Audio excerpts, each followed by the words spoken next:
Kemudian tadi Mas Isan juga menegaskan bahwa ini harus jelas nih transparansi soal dana siapa sponsornya. Nah itu saya sepakat Bang kamera. Sebenarnya bukan tidak percaya hasil survei.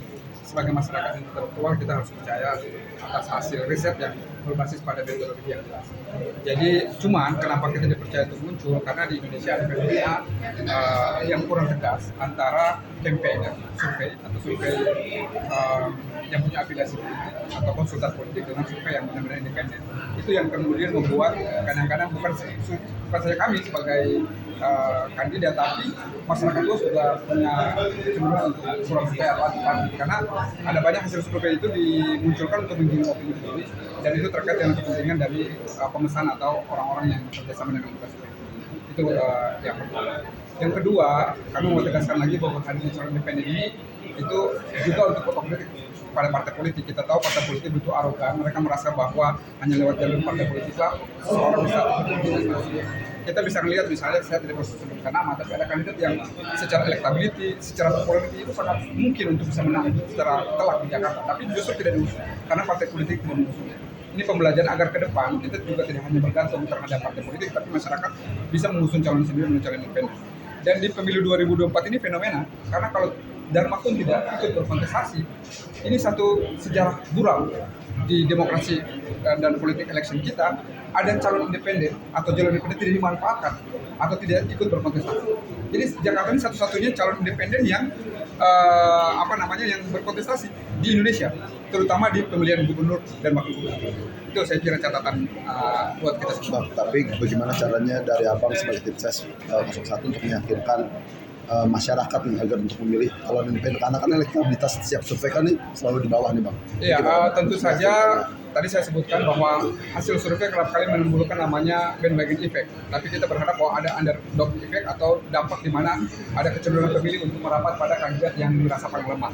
Dan di 1 minggu menjelang hari pemilihan ini, lewat komunikasi terutama lewat media sosial kami berharap bahwa ada dampak dari namanya underdog effect atau dampak underdog kepada kandidat kami, sehingga swing voters atau terutama undecided voters, orang-orang yang belum menentukan pilihannya bisa berinsut memilih calon independen, dan demikian kita akan bisa kompetitif sampai hari ini. Bisa tadi kata Pak juga Abang belum bicara. Tentu saja kita belum bisa menentukan sekarang karena sebagai kompetitor atau sebagai orang yang ikut berkontestasi kita harus tetap optimis sampai hari pemilihan.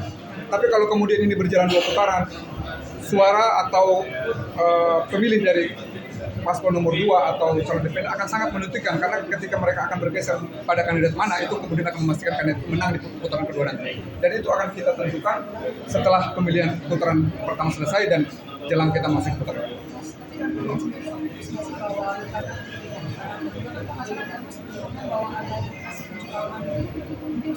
Saya kira indikasi kecurangan dalam pilkada dimanapun itu akan ada.